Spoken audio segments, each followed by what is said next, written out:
Hello, welcome to another unboxing. This time, Kate Bush Remastered Part 1. Now, I've got both of these box sets in CD form on my wish list.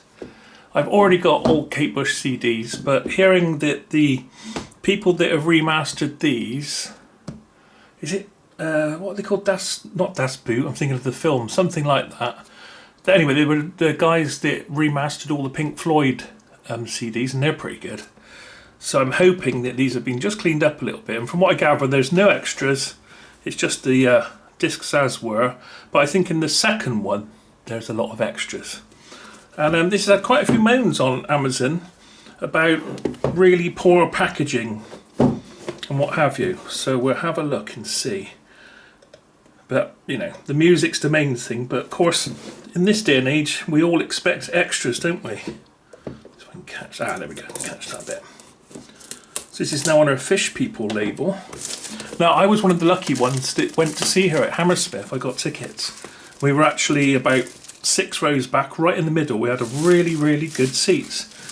And what surprised me about that concert, but she hasn't toured since her first album, was that she started off with the Ninth Wave and she didn't do anything since before that, which makes me think, I wonder if EMI had some sort of copyright claim, because from Hounds of Love onwards it was her own label. And maybe she couldn't play her own stuff. I don't know why, because I was hoping to hear some really old things. But this has been done now, so there we are. Right, so there's a useless piece of paper on the back, which is no use because that just won't go anywhere. So on there it just tells you what's in there. 7 original studio albums remastered with their own booklet featuring beautiful artwork and lyrics. Well, that sounds alright. So let's see. So let's have a look around. Actually, before I undo that, just have a quick look around. It's the Fish People type stuff going on here. And they were in her Hammersmith show. There was quite a few Fishhead people about. I thought the Ninth Wave was brilliant, but I think the first half was better than the second half. That's just my opinion. Right, so that's that. Well, that's strange. There's a space there, as if it could have an extras disc with it. That big space. I mean, it does make it easier for pulling the discs in there, that's for sure, but it does look like there's one missing. So what do we get? The Kick Inside, Lionheart, Never Forever, The Dreaming, Hounds of Love, The Red Shoes, and The Central World. Is that the right order? Shouldn't it be that way round? Yeah, I think so. Anyway, sealed, so there we are. Better check that the right albums are in the... Oh, this is rather nice. Lots of... that's rather nice. I don't know what people are moaning about. That's nice. It's a lovely sort of underwater greeny type what have you going on here. Okay, so let's do the Kick Inside. This is probably my most played Kate Bush album, and I actually used the first 2 tracks as a reference for when I'm listening to new speakers or cables or hi-fi components, because I know it so well, and it's a real analogue recording, and the bass is quite nice and it goes down quite deep, and it's interesting hearing the bass guitar because on some speakers the bass disappears on some of the lower notes, which is not a good sign. So it's a really good test album for me. Right, so it's sort of, yeah, it's a very matte sort of finish.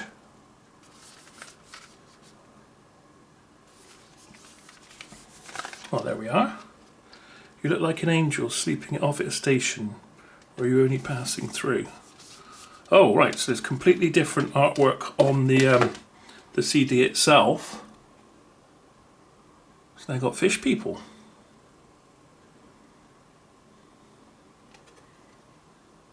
Well, there we are. I don't know, I think that looks okay. Now it says it's got a booklet as well.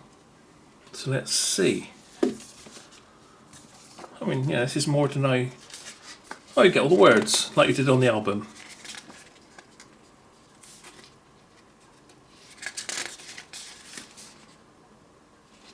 Yep, so there we go. It's a quick look. You get all the words to the tracks. Do you know, I can never work out, and the amount of times I've listened to this, it must be in the billions, I think, and I still can't work out half the words she's singing about.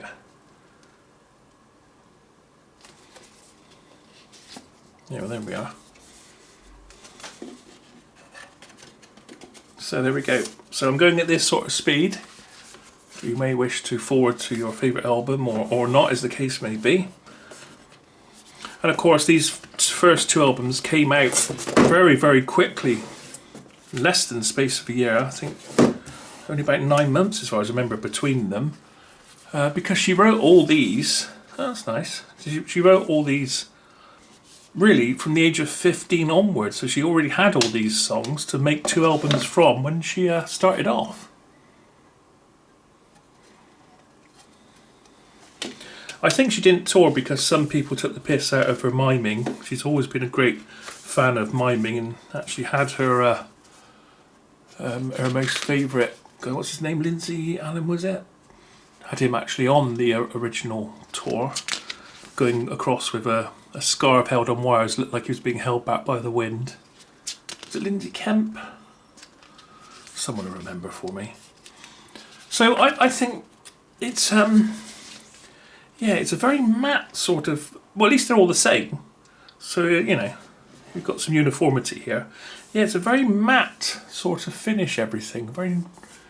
Not very glossy at all.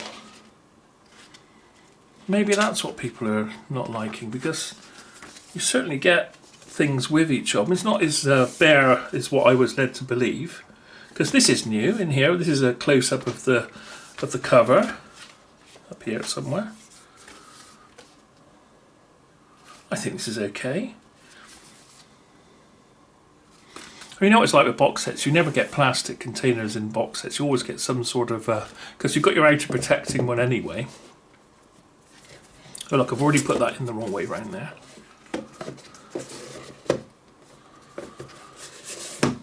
I do love on Lionheart listening to watching the wipers, blowing the leaves away. Well, not wiping leaves, I love driving in my car and it's raining, listening to that Kate Bush track in the middle of the winter. I can remember going down the bus to buy this album and coming straight back to play it on my record player back in the day. So I like this new uniformity here with the new label, the Fish People label. Army Dreamers, that, I think when I heard that one for the first time I was like, oh, this is really different for her. That lovely mandolin note. Da, da, da, da. Da, da, da, da. And of course Breathing, the nuclear war one, because we were all quite worried about being blown up any second back then. And I mean, that threat's never really gone, has it? Still just as much, and anyone could push a button at any time, so it's best not to think about it, I suppose. So once again we get all the words and who produced what and what have you. That was on the original album, and that was, so it's the same artwork. Other than we've got like blow-ups on the inside parts, but other than that, oh, and on the inside, that's a nice touch, actually on the inside. So I don't know why people are slating this so much. It's not that bad. Is it because there are no extras? I think that's fine. Oh, interestingly, the copyright is now saying 2018. It's owned by Parlophone, 2018 Parlophone Records. Parlophone Records, a Warner Music company made in the EU. Okay.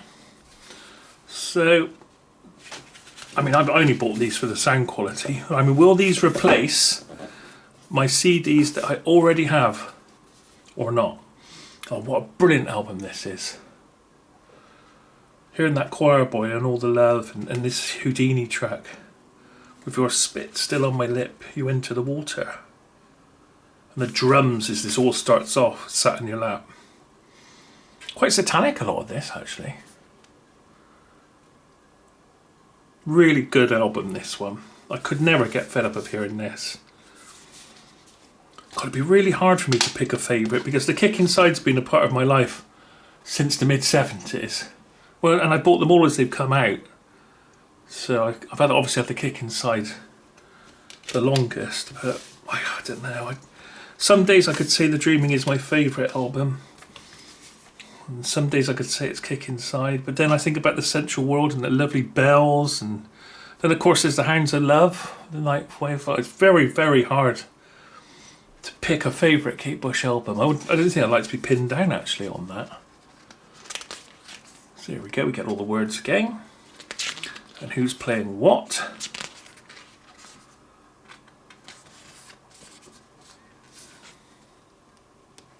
Little close up there, the end part. Yeah, and once again, it's printed on the inside. Yeah, I wasn't intending to buy these just yet. I had them on my wish list, but Christmas has just been and gone. And I'm recording this just in the beginning of the new year. It dropped about £12. I got this for, I think it was £48. So that's what made me buy this one. Now the other one's come down as well, but I'm going to wait because I've got a lot to get through anyway. And I've got all the albums. So, what am I doing here with the order? So I will wait for the other one to come down a bit more. I think it's on at about 70 or 67 maybe, something like that. I know what people are annoyed about, because if you bought the later CD, there was quite a few extras on this one. And in fact, maybe some of the others had loads of extras on, but I bought the CDs back in the day anyway. So I think I'd rebought this one because of the extra tracks. But I've got a few Kate Bush 12 inches. I've even got a rare one with her on a tribute to, what's that mouth organ player? She sings one track on it. I can't think what it's called now. Larry Adler, isn't it? A tribute to Larry Adler, I think it is. And she sings one song on that. So we've got a picture here, which I think you could send off for a few of these pictures back in the day. I think a friend sent off for them. There's about 4 or 5 pictures you could get. So let's see.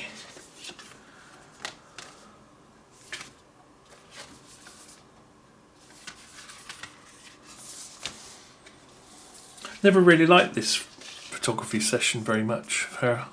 I preferred The Dreaming's the better, for me The Dreaming's the better cover. Get that. There's no comparison as far as I'm concerned on the look, not the sound, but the look.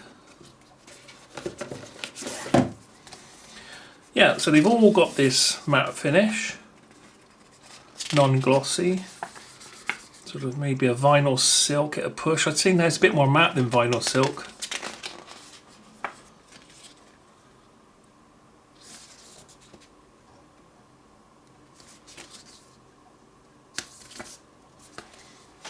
And oh, no pitch. Well, sort of a texture colour that's here on the inside here. So there are nice touches to this.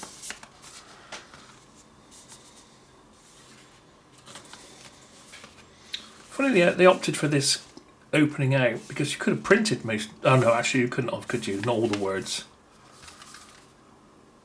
I think it feels like these old. They used to call them digipacks. They feel quite lightweight. But the card's not flimsy, the card's quite thick. Seems fine to me.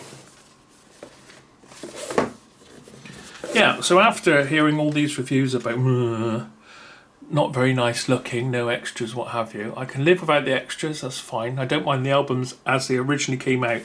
So I'm wondering, because on some of these, like, you know, she's done new words, she's got permission, hasn't she, from the Ulysses stuff. And I think on, oh, that was on the editor's cut, wasn't it? Where they'd taken out the trio Baghdad, which is a great shame, because they sounded brilliant. And it's also put her son's voice in on the computerised bits, which I didn't like very much at all. In fact, the director's cut is the only one I haven't bought. When I said I've got all the albums, I never bought the director's cut. I didn't like I was quite happy with how they sounded originally, But obviously Kate Bush wasn't happy with that and changed it about. I can fully understand changing the words after getting permission on the Central World, but not so great having her son taking over on them. Hello, that you've been feeling blue. I bring you love and deeper understanding. So the trio, is it Bulgaraka sessions? So hopefully this is the original album without it all changed around. So I much prefer it that way. So yeah, why not? Yeah, go when you're going to bring out a box set. Why not take all the albums and bring them out as is, as they were released, and then all the extras on a separate disc. I think the only moan about that is why not? There's enough space in here. It's as if there's a disc missing. Why not put all the extras for these albums in this box set in case you don't want to buy the other box set? Because I mean, this is in my opinion, this is the better box set. I mean, I don't even play this one very much, and I don't know why, but I never played some of the later albums as much. I like the 50 Words for Snow. That's a real Winter by the Fire album. That is just fantastic. But I don't know. Some of the others I haven't played this one very much. I can't stand Rubber Band Girl. I used to go to aerobics and they used to play this, and there was a girl at the front that did all the movements wrong and used to jump about, and I used to call her the Rubber Band Girl. Well, in my head anyway. So I've never bought this on LP, but I've got it on CD, and it looks like the original to me.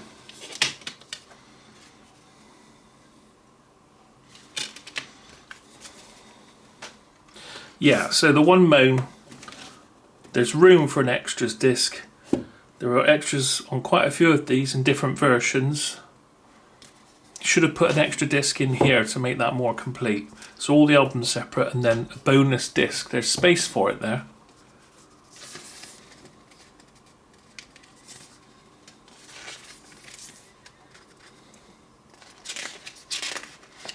And there are some good tracks on this one though.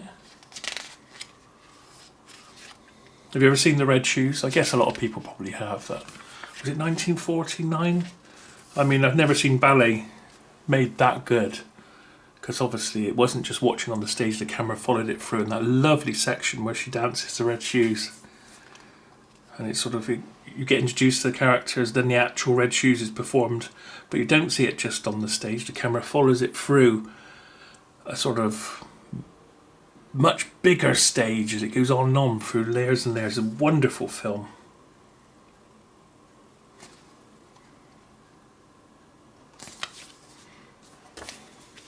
So there we are. Oh yeah, and that's a game on the inside there. Well, I think that's okay. Nice and easy to get in and out of the box, having that space there of course. And also nice and easy to get the discs in and out without damaging them. So I think the Pink Floyd one had slip cases, and they're blimmin' awful. I mean, as long as you push the sides, you can try and get a disc out, but you don't really want to be scratching your CD. And at least with this format, you can get all the CDs without scratching it. It's a nice hard. This is quite a substantial box. It's quite thick, so they're well protected. So, and it's a lovely design that on the inside. I don't know why people are so upset about it. I think that's all fine, bringing them out as they were, but just better sound quality. I'm really, really looking forward to listening to the kick inside this. I know it better than any album to hear what that sounds like. But yeah, as I said, the one thing I think that they should have done was all the extras that were on these albums, pop it in another disc. There's space for another disc there. Should have gone there. Can I get that in there? No, that's not going to fit in there. So, as long as the sound quality is better and it's not just compressed and messed around with. But as I say, these guys did the Pink Floyd stuff and they sound fantastic. In fact, I gave away my old CD, especially that Ummagumma. Ummagumma sounds much better on the newer one. So these were the same people that did this. So, will I hang on to my old CDs? Will I keep both? Or will I have this box where these other CDs were. Depends, I guess, if I do buy the other box set, and all the extras that are missing off of here are on the other one. So I'm going to have a look if I do ever get the other one. Of course I'll do an unboxing if I do get it, but it has to be substantially cheaper, because I say I value these albums more than what are in the next one. So for now, that's me signing off on the Kate Bush Remastered. It's just recently come out. Thanks for watching. See you again next time.